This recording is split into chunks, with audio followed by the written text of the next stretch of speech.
Ho, ho, ho! From the North to the South Pole. You know, it's awful damn cold. But I gotta take these presents to all these bad motherfuckers that I know. Good morning, everybody. This is your favorite correspondent KD from KD After Dark with a very special Christmas Eve morning report, which shall be a little different. Let's check out our Hall of Fame today. Yes, the anti-scene poster autographed by all the guys. I love it. There's Jeff Clayton. There's Sir Barry Hannibal. Way down here is Malcolm Tent. What does he say? Base is the place, and Mad Brother Ward right there. So anyway, this will be a little different. No reading today.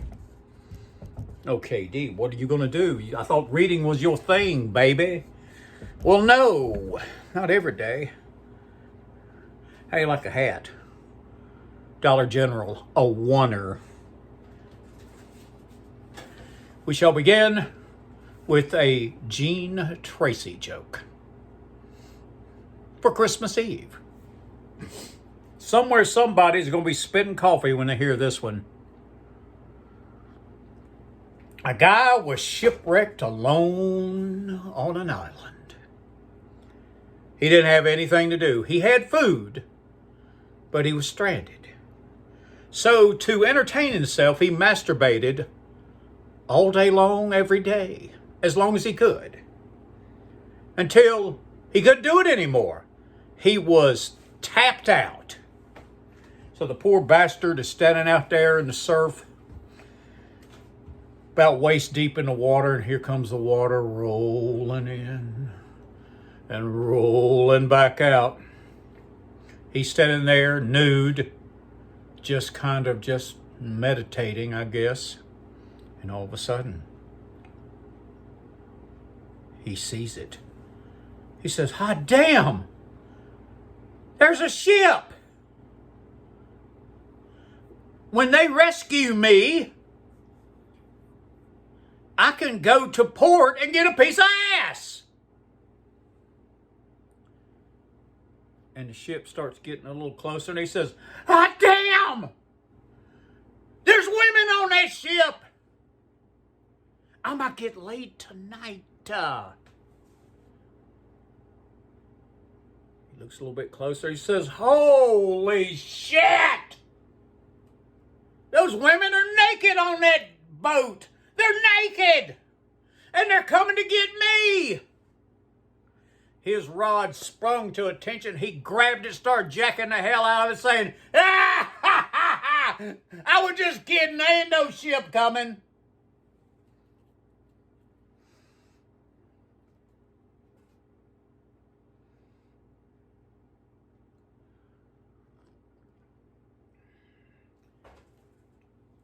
People have been requesting Jackie B stories, so I thought I would tell several for the Christmas Eve special. Let's begin with the gentleman's agreement.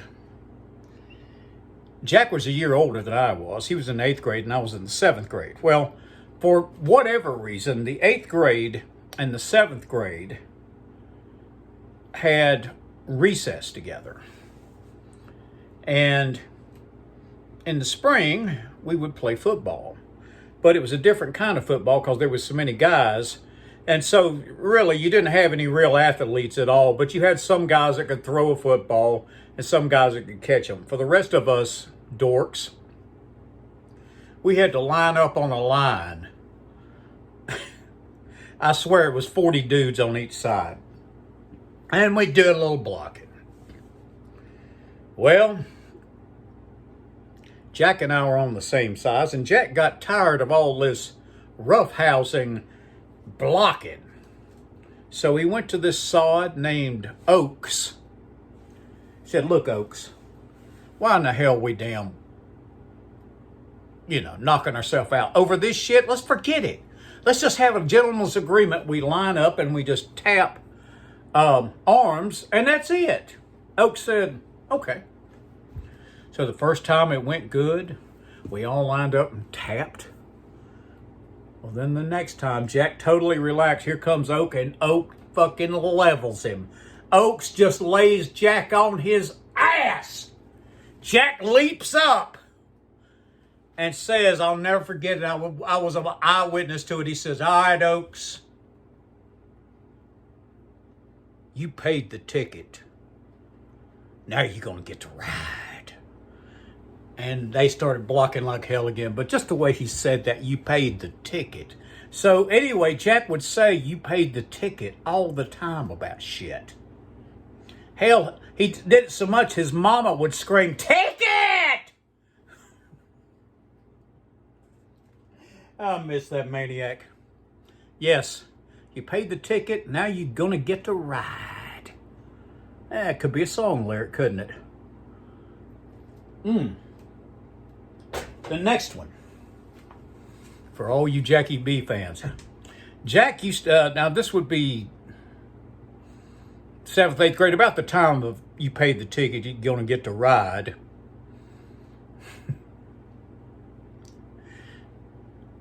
Jack come up to me one day and said, hey man, you want to see my girlfriend? Picture of my girlfriend? I said, okay. He opens up his wallet, and there's this topless broad, obviously cut out of some magazine, probably Cavalier, and she's standing there like this or something like that.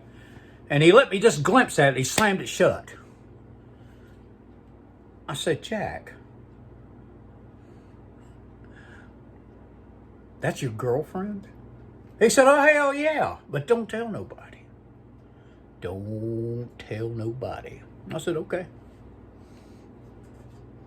I don't know whatever happened to his girlfriend.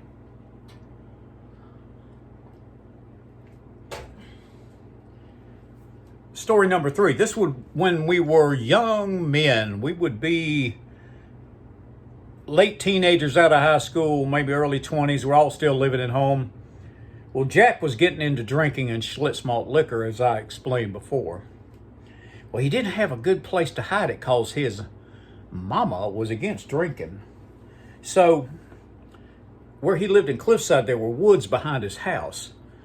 And it was just kind of a no man's land, you know. So anyway, one day we're back there and I noticed there's an old beat up stove laying on its side. But the doors are intact. And me, always plotting 5 steps ahead, I said, Jack, we could hide our beer in the stove, because Jack didn't like cold beer. He said, fuck it, I like it hot. I can guzzle more that way.